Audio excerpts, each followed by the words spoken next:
terminological things. First of all, these are some theses that I argue for. This thesis of rational universalism for emotions, which is basically that emotions are rational in themselves, at least in virtue of the fundamental intentionality thesis of emotions. Okay, and I actually argue for this claim when you go to that paper. Okay, and then the fundamental intentionality thesis of emotions is basically that emotions are bearers of fundamental intentionality. And then the fundamental epistemic principle of emotions, which is basically that emotions are vehicles for knowledge. And the logic of emotions, so logic E, is that emotions can be understood as superordinate inference rules, and I'll explain what this is. But once we have an understanding of emotions as superordinate inference rules, we can make sense of emotions not only in terms of its logic, but also in terms of the import of neuroscience. Okay?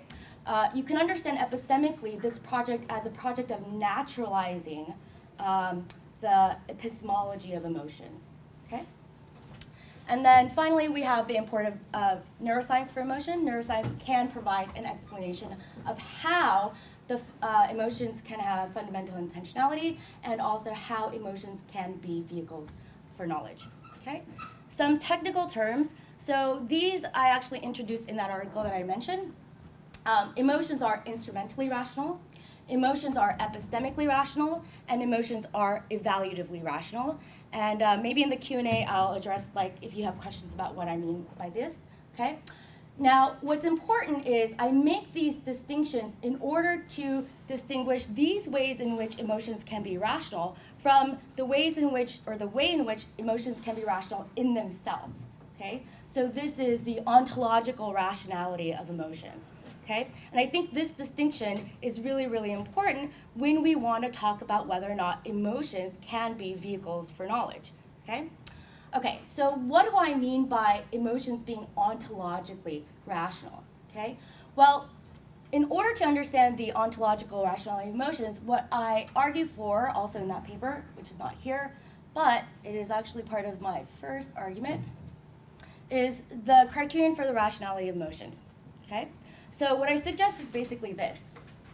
If there is something, a normative standard, okay, having to do with rationality, okay, in which we can identify that emotions actually must be in accordance with, okay, then we can say that, look, emotions can be rational in themselves as long as it's the case that these normative standards are, you can say grounded in or stem from the nature of emotions, okay? So what emotions are, okay?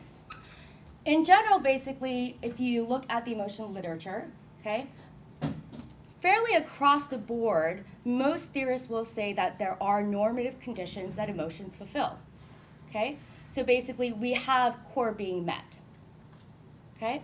And this is the case if you look at, let's say, cognitive theories of emotion, okay, on one spectrum of theories of emotion, and non-cognitive theories of emotion on the other spectrum of theories of emotion, okay? Examples would be something like Martha Nussbaum's cognitive theory of emotion, and then Jesse Prince's non-cognitive perceptual theory of emotion, okay? One little glitch might be with Jesse's theory. He actually puts the rationality claims actually outside of the emotion, okay? So these are preconditions for emotions. However, here's the thing, I argue that that's actually the consequence of his framework being applied to the phenomenon of emotion, okay? So we don't actually have to understand what he's doing as telling us, hey, look, emotions, technically speaking, are not rational, okay, because they are not rational, but really that conclusion can be drawn from the framework that he assumes in order to understand what emotions are, okay? So it's a consequence of his framework, not really what emotions are. Okay? One of the major kind of assumptions in the background here is that I assume that we're all talking about the same thing when we're talking about emotions, right? So when we're talking about emotions, there is a shared subject matter, okay, that we're all talking about. And if there isn't, then we're not talking about the same thing, and, you know, that's another story. Okay, so once we have core fulfilled, okay, then we can say basically that there is such a thing in which, or such a way in which emotions can be rational in themselves. Okay? So then I have the Thesis of Rational Universalism. So from this point on, okay, what I argue for is basically that emotions can be bearers of fundamental intentionality, and that emotions also can be vehicles for knowledge. Okay? So you take the Thesis of Rational Universalism, and then I have a conditional, which is that if emotions are rational in themselves, at least in virtue of the fundamental intentionality of emotions and the Thesis of Rational Universalism for emotions, okay, then we can say that emotions are bearers of fundamental intentionality. Okay? So how does this conditional work? Okay, so what are my justifications? Basically, when we argue, or when I argue for the claim that emotions are rational in themselves, okay, what gives us the rationality in the nature of emotions is a fact about what emotions are, okay? And that fact is grounded in the intentionality of emotions, okay? So everyone will say that emotions have intentional content, okay? Some people will say, the intentional content is something about aboutness. So when we have experiences of fear or joy or sorrow, we have an experience of something like, let's say we have joy, okay? So joy, you might say the intentional content, or some would say in psychology the core relational theme is something like the object X makes me happy or something like that, okay? So the idea is that there's an object and there's some relation between me and the object, okay, in which some kind of happiness or pleasurable feeling or so on and so forth is involved. In general, I would say that the intentionality of emotions, or really any kind of intentionality, can be understood in terms of relation between the object and the subject. Okay? For emotions specifically, I want to characterize that relation as a relation between the subject and the object in terms of how the object affects one's well-being. Okay? So it's a very personal kind of relationship, okay? Which I think is distinct from things like intentional content of beliefs, which need not be personal. Okay? Okay, so let's see, where am I here? Okay, so once we have emotions being intentional or having intentionality in themselves, okay, this idea grounds basically the notion of fundamental intentionality, okay? And how does that work? Well, the question is, what is it that makes emotions intentional in themselves?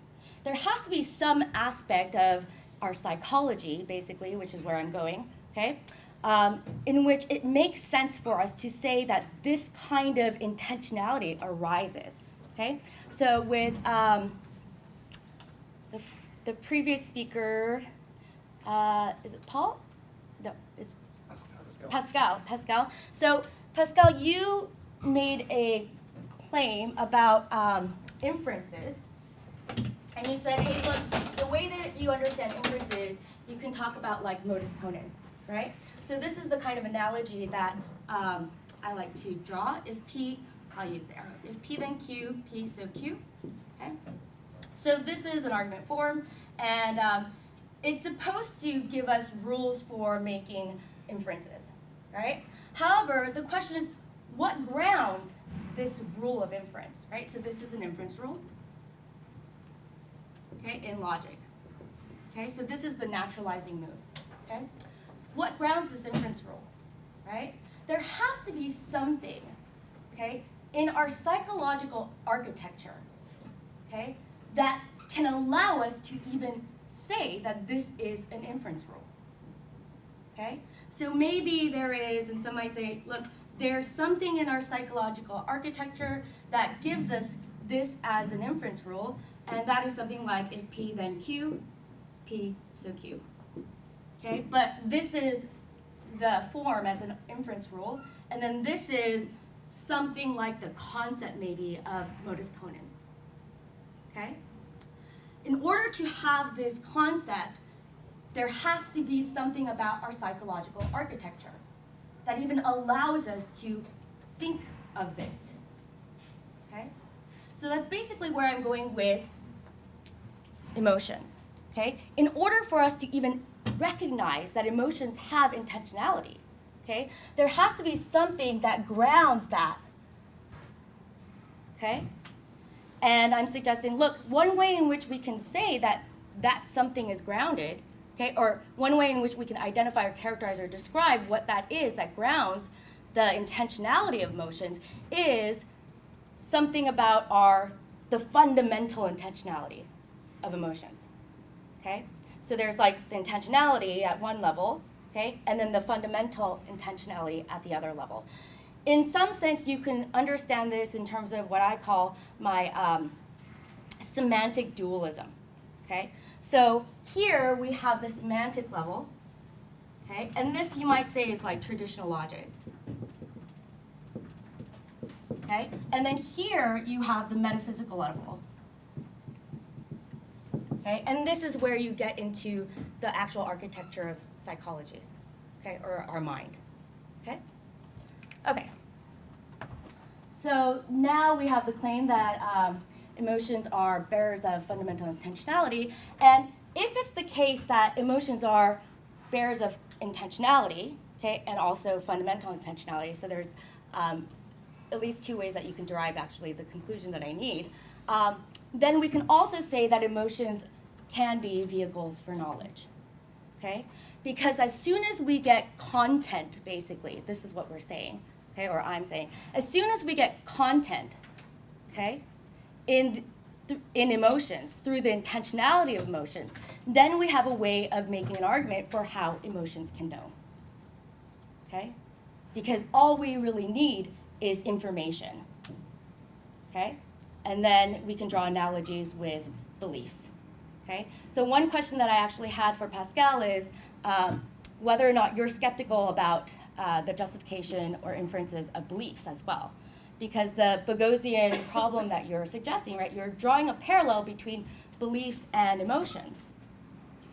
And you drew the conclusion that, hey, look, this seems to us that there's a problem of inference with emotions, right? But then that seems to also suggest that there's a problem of inference with beliefs, right? I actually take that argument, part of your argument, as something that speaks towards my conclusion, right? Because I'm saying, look, if it's the case that emotions and beliefs have this kind of parallel, and we take for granted that beliefs can be justified, then we should be able to take for granted that emotions can be justified as well, okay? At this level, okay, so here's where I get to the emotions as superordinate inference rules. Okay, so next I argue that emotions can be understood as superordinate inference rules. And the way that I argue this is basically by defining what it means to be a superordinate inference rule, okay? And what I mean by that is basically that emotions, when we understand their intentionality, we can characterize their intentionality in terms of an inference rule, okay? Something that allows us to basically make an inference from X to Y, okay?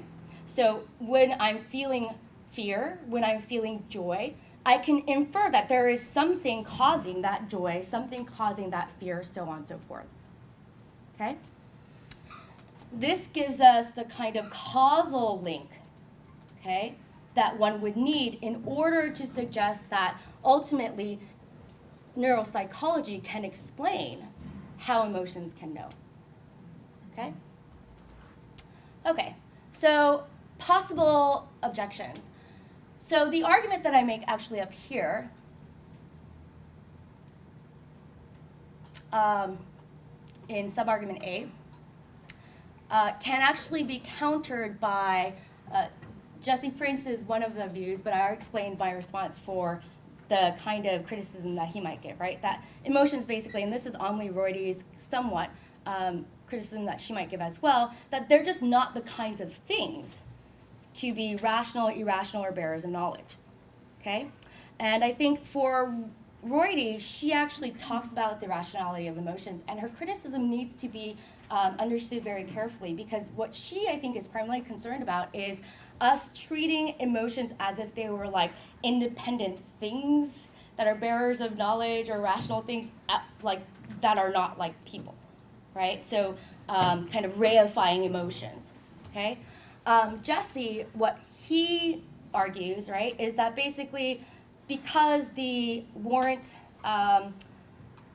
way in which we can say emotions are warranted, the system that he relies on, is external to, according to his framework, what he calls the emotion system. We can't technically say that emotions are rational or irrational, okay? However, like I said again, right, this is a product of his theory. Okay? It's a consequence of how he understands emotions to be, or what he understands emotions to be. There's also David Bourget, and this is more so in regards to concerns about consciousness. Okay, so he argues that emotions don't have what you might say is fundamental intentionality. It has derived intentionality. Okay, and I argue otherwise. Right, so my claim is, look, you're wrong. Emotions do have fundamental intentionality, and the way in which we can understand emotions having fundamental intentionality and not necessarily derived is not to think of them as beliefs, right? Emotions are their own kind of thing, okay? Their own kind of, you might say, cognitive system, or so on and so forth, okay? Their own, it has, or they have its own way, or their own way of knowing, okay? So to try to suggest that emotion, or make sense of the rationality of emotions, or the epistemic authority of emotions, right, by treating it as if they were beliefs, is just the wrong way to go, okay? And then finally, you can say that emotions cannot be bearers of fundamental intentionality, because there is no such thing as fundamental intentionality, okay? And so someone like Daniel Dennett might say this, okay, because if you take the intentional stance, there's intentionality, but what the heck is fundamental intentionality?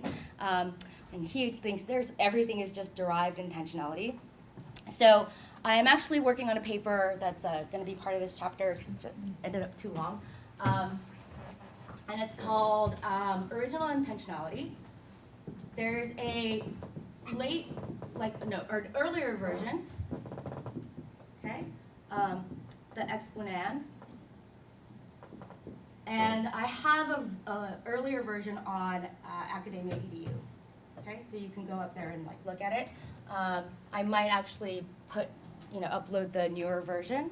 Okay, and so in this paper, I argue for an alternate way of understanding intentionality that tries to basically synthesize something like Galen Strawson's understanding of intentionality and Daniel Dennett's understanding of intentionality, right? So you can go there to look at that. Okay, I think that's it. Any questions? That's great.